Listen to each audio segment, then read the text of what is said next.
भाई नरेंद्र सिंह जी,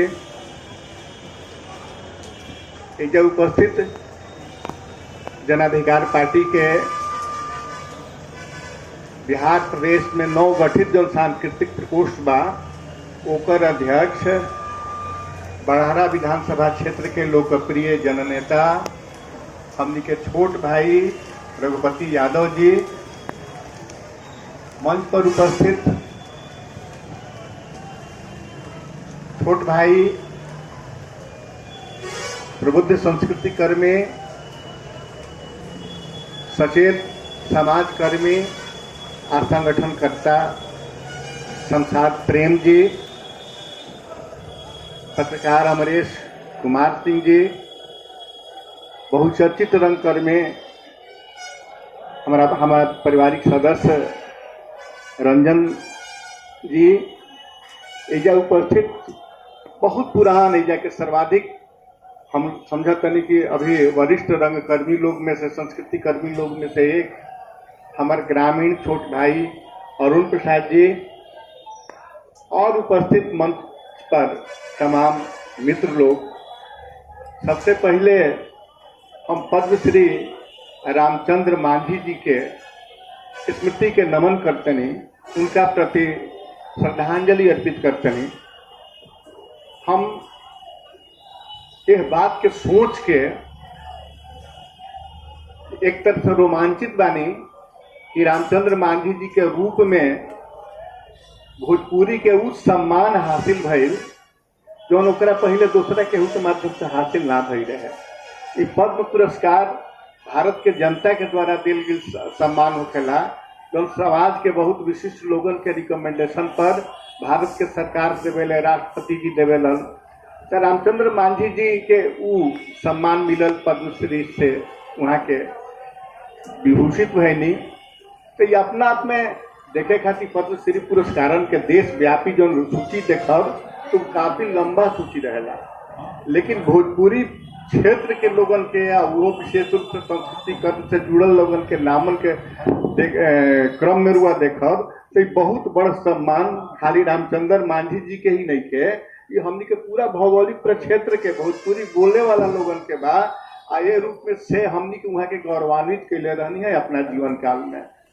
नहीं थी 94 वर्ष के पूर्ण जीवन काल जी के वहाँ के हमनी के बीच से रुखसत भइल बानी, तो बहुत शोकाकुल होके के तो स्थिति नहीं थे। बहुत बड़ घर परिवार के जन बड़ बुजुर्ग होखेला ये सांस्कृतिक परिवार के हमनी खातिर शोक यह रूप में बा कि अब वहाँ के हमनी के बीच ना रह। लेकिन खुशी यह बात के बा कि वहाँ के अपन प्रदेश जौन बाटे अपना भरपूर रूप में दे के जा रहल बानी हमनी के बीच कि उनकरा से प्रेरित होके आगे भोजपुरी के सांस्कृतिक आंदोलन बहुत ऊंचाई तक ले पहुंची। रामचंद्र मांझी जी के योगदान बा। हमरा के नरेंद्र भाई कहलन हाँ बोले खातिर हमनी हाँ तमाम परंपरागत सूचना स्रोत जौन बा ओकनी के छोड़ के जो नया तरह के बा ओकरा माध्यम से एकर विशेष संदर्भ ई भी बा कि हमरा लगता रघुपति जी एजा बहुत कम लोग होई, एजा तो शायद केहू नहीं खे। कृष्णेंदुओ हवन हमारे से तो ढेरे छोट हवन जब भिखारी ठाकुर के अपना आंख से देखले बा, एजा तो उपस्थित लोगन में केहू नहीं थे। देखले गरीब बचपन में हाँ तो हमारे साथ कौन मित्र हमार तो ये देखले हम मीरगंज में होत रहे बालेश्वर सिंह हर एक साल आवत दशहरा में हम लिखले बने गुस्वंत मरम तो 2 आदमी भैली जा, लेकिन बहुत ज्यादा आदमी के खोज तो ना मिली। हमनी का लगभग 68 पार कर गई जा उम्र के हिसाब से। भिखारी ठाकुर जी के निधन 71 में भई रहे, तो 71 से आज तक भी 50 साल गुजर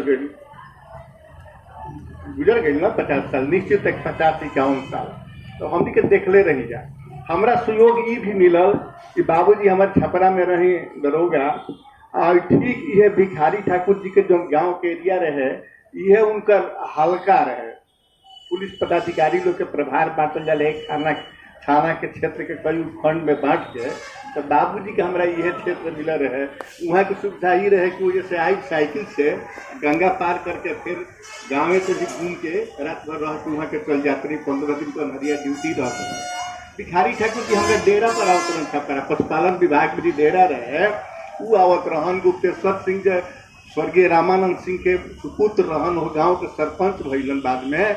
उ लोग कई लोग आवत रहे, ठाकुर सिंह दफादार रहन, लेकिन हम तमाम लोगों के बीच में देखते रहे कि ठाकुर जी के, भिखारी ठाकुर जी के बहुत ही सम्मान रहे। वो इलाका उनका तो गर्व करते रहे और पूरा इलाका गर्व करते रहे। तो मान ली जब उनका कर्म रहे वो तो बहुत गर्व करे लायक कर्म ना रहे, वो घड़ी संस्कृति कर्म ना करते रहन, वो घड़ी जो मनोरंजन होते रहे सामंती परंपरा के अंतर्गत, वही में वो कमाए के एगो तरीका रहे। जो रंगमंच के कोनो गैर पेशवर कलाकार ना रहे, जौन एगो थिएटर होकर वो तरह के कोनो चीज ना रहे, लेकिन रहे जौन कुछ रहे तो वह रहे। अब उनकर योगदान ये रहे कि वो जौन बहुगुना व्यक्तित्व कहला, बहुगुना व्यक्तित्व रहन। और वह पूरा हिंदी सिनेमा में वैसा लोगन के तलाश रहब जो अपने से नाटक लिखत भी बा, गीत भी लिखत है, गीत के तर्ज भी बनावता, धुन भी बनावता, सौंसे साज बजावता, लोग के अभिनय के प्रशिक्षण दे रहा बा। और 1 महीना के कैंप चला के हर एक साल नाटक बनत रहे।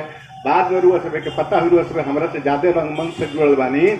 बाद के दौर में इक्का वगैरह के समय में जो नाटक लिखलन था, ओकरो बाद 70 के दौर में दिल्ली जन नाट्य मंच जो नाटक लिखलत, वो वर्कशॉप के माध्यम से विकसित किलत। आइडिया एक आदमी के रहत रहे और पर तमाम लोग अपन अपन विचार देखो के समृद्ध करते रहे। बाद में युवा नीति दिशा वगैरह संस्था भी वही प्रक्रिया से कैली सर। भिखारी ठाकुर हई हतना प्रबुद्ध लोगन के जगह पर अकेले 2-4 गो अनपढ़ यही तरह के अशिक्षित अप्रशिक्षित लोगन के साथ ही काम शुरू किले रहन। बहुत बड़ा आदमी रहन और उनकरा देख रेख में ये रामचंद्र मांझी जी हतना दिन तकले लगातार 71 तक लोग कहलहूँ काम उनका जीवन काल तक ले चलत रहे। पहले हूँ रहम, बाद में के दौर में भी चलल और वहाँ के निश्चित रूप से कितना सम्मान प्राप्त करी, सब कुछ ना प्राप्त करी, सब कुछ ना प्राप्त करी, लेकिन वहाँ के योगदान रहे, एगो परंपरा के प्रतीक रही। वहाँ के सरकार वहाँ के पुरस्कृत किलत, सम्मानित किलत। तो वो माध्यम से भिखारी ठाकुर के समूचा नाट्य परंपरा प्रशंसित भइल, सम्मानित भइल। एक बहुत बड़ चीज के सम्मान मिलल। रामचंद्र मांझी जी निश्चित रूप से बहुत बड़ रही, बहुत बड़ काम कैले रहे। नरेंद्र भाई कहलन कि परंपरा खत्म नहीं भई। निश्चित रूप से भिखारी ठाकुर जैसन काम करे वाली नाट्य मंडली बाड़ी सब। एक बार हम रामज्ञा राम जी के उदाहरण दे के एगो फेसबुक पर पोस्ट कैले रहे, तो छोट भाई कृष्णेंदु कहलन कि सर रामज्ञा राम भिखारी ठाकुर के गोल में ना रहन, तरह के नाटक कैले बाहन। कृष्णेंदु कहले रहन ऐसा क्या कई लोग नाटक करत रहे, तो जाहिर बा कि शैली तो रही, लेकिन भिखारी ठाकुर के साथ काम करे वाला टीम जो रहे वो रामचंद्र मांझी जी के अवसान के साथ खत्म हो गई। अब बहुत लोग आगे रही, बहुत आधुनिक संसाधनों के साथ संजय उपाध्याय, दानापुर के एगो टीम बा तौन, राजस्थान के लोग उनके बाटे तौन, देश भर में बहुत सा टीम ऐसा बाड़ी जो भिखारी ठाकुर के जो नाटक बड़ा उनके कर रहे बड़ी आज के संदर्भ में भिखारी ठाकुर जी एगो विमर्श के केंद्र में आ गई बा। उनकर नाट्य कला, उनकर प्रदर्शन, ऋषिकेश सुलभ उनका पर नाटक लिखकर रहन, उनका पूरा नाट्य शैली पर ये सब चीज भिखारी ठाकुर जी, उनका नाट्य शैली सब चीज प्रासंगिक रही। लेकिन सब कलाकार माली रामचंद्र मांझी जी के नाम हमने के जानते जा, देखबो कहीं जा तो हमने के समकालीन रहन, लेकिन उनका के भिखारी ठाकुर जी के भी भिखारी ठाकुर बनावे लगे पूरा टीम रहे। हम देखले बानी लालू यादव जी रही, लक्ष्मण अहिर जी रही, ये सब लोग उनका साथे काम कैले रहे। सब कोई जन बान अलग अलग अपन बाद में टीम भी बनेलन, कुछ लोग का जीवन काल में ही बनावल। सब मित्र हमरा कहे के मतलब ये बात है कि रामचंद्र मांझी जी के अवसान जन बा निश्चित रूप से एगो परंपरा के समापन बा। भिखारी ठाकुर जी के नाट्य परंपरा के अनुकरण होत रही, आगे भी होत रही। हमने के कामना करे के चाहिए कि और समृद्ध रूप में वो होके आगे चले। बहुत बड़ दायित्व स्वीकार कैले बने रघुपति जी, यहाँ के संकल्प भी ले बनी। भोजपुरी हमरा बहुत अच्छा लागल। हमरा नहीं लगे कि कोनो राजनीतिक पार्टी अपन सांस्कृतिक प्रकोष्ठ बनौले होते, सांस्कृतिक प्रकोष्ठ बनौले होते, अपना कोई जिम्मेवार यहाँ के अपना पार्टी के जिला अध्यक्ष भी रह चुकल बनी, ओकरा के एकरा में शामिल कैले होकर दायित्व देके। तो हमने के उम्मीद करब जा कि एकरा के एगो आंदोलन हुआ बनाई, एगो सांस्कृतिक आंदोलन के नेतृत्व करी। रास्ता में बाधा बहुत बड़ी सा, लेकिन हम देखिल अपना भाई के कार्यक्रम शुरू करके बिल्कुल एगो बिरवा लगा के चलन। आज देखिए हमने कही जा बैठल बन जा भिखारी ठाकुर के नाम पर, बिस्मिल्ला खां के नाम पर, ललन के नाम पर एक से एक चीजन के बटोर के ही कैलन। तो साधारणहीनता निश्चित रूप से बाधक होखेला, लेकिन उहे एकदम हमेशा हमेशा बाधक ना होके आगे बढ़ला पर दूर भी हो जाला। यही सब शब्दन के साथ आदरणीय रामचंद्र मांझी जी के जो कला बा अलग से ओकरा के बखान ये सब ना कैनी है कि सब कुछ उनकर ना रहे। नाटक सामूहिक वर्क है, टीम वर्क है। ओकरा में जो दिखाई पड़ेला वो खाली उनकरे चीज ना रहे, वो दिखाई पड़े वाला चीज के पीछे पृष्ठभूमि में रहे वाला लोगन के बहुत बड़ योगदान रहेला। मान ली चेहरा के पात्र के स्वरूप का रही, ओकर चेहरा के गढ़न का है, ओकर मेकअप का हो, वो रूप के परिकल्पना करे वाला के भी रहेला। सबसे पहले फाइनल यह न होकेला कि अच्छा पात्र बांधते दिखाई कोना रूप में पड़ी हम, तो ओकर के ऊर्जा से भइल कहानी के जिए के प्रक्रिया में बहुत सारा लोग अलग से ओकरा के योगदान देवेला। तो सब चीज दिखाई पड़े वाला रहे। भिखारी ठाकुर के साथे के पूरा जो टीम रहल हा, वो टीम के जो सौंसे अवदान रहल हा, वो सामूहिक अवदान रहल हा। नाटक के बारे में कृष्णेंदु जी या अनुभव से जानत हो खब कि एकरा के पंचम वेद कहल गई बा।